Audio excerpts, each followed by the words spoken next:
হ্যাঁ, আমি ব্যাটারিটা ভালোভাবে লাগিয়ে নিয়েছি। লাগিয়ে নেওয়ার পরে আমি সুইচটা দিলাম, দিয়ে অন করলাম। দেখেন এখন কিন্তু অনেক ফাস্ট আলো জ্বলতেছে। যখন এই যে এখন স্লো হয়ে গেছে, যখন স্লো হয়ে যাবে তখন আমি রিমোটের এই এই বাটনটা, অন বাটনটা, এটা যেটা বলে, এটা আমি অন করে নিব। হ্যাঁ, অন করলাম। দেখেন এটা জ্বলা নেবা বন্ধ করে দিছে।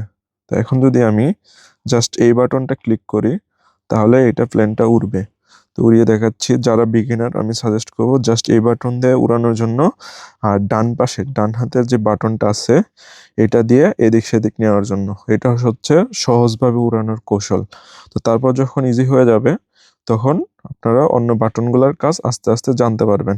তো এই ভিডিওগুলো আছে যে অন্য বাটনগুলো কি কি কাজ করে, কিন্তু আজকে আমি সহজ যেটা উড়ানোর কৌশলটা সেটা জানিয়ে দিচ্ছি। তো আমি উড়াই, এই বাটনটা ক্লিক করব জাস্ট। দেখেন আমি এক হাত দিয়ে ফোন ধরে রাখছি, আর এক হাত দিয়ে আমি প্লেনটারে উড়াইতেছি। এটা চাপ দেওয়া মাত্রই প্লেনটা উড়ে যাবে। হ্যাঁ, দেখতে পারতেছেন প্লেনটা উঠছে। তো আমি এটা দিয়ে কন্ট্রোল করতেছি, জাস্ট ডান হাতের এটা দিয়ে। আর কোনো বাটন আমি চাপতেছি না, এটা দিয়ে কন্ট্রোল করতেছি। খুব সুন্দরভাবে কন্ট্রোল হচ্ছে। তো আমি আবার নামানোর সময় আমি এটা ক্লিক করলে অটো নেমে যাবে।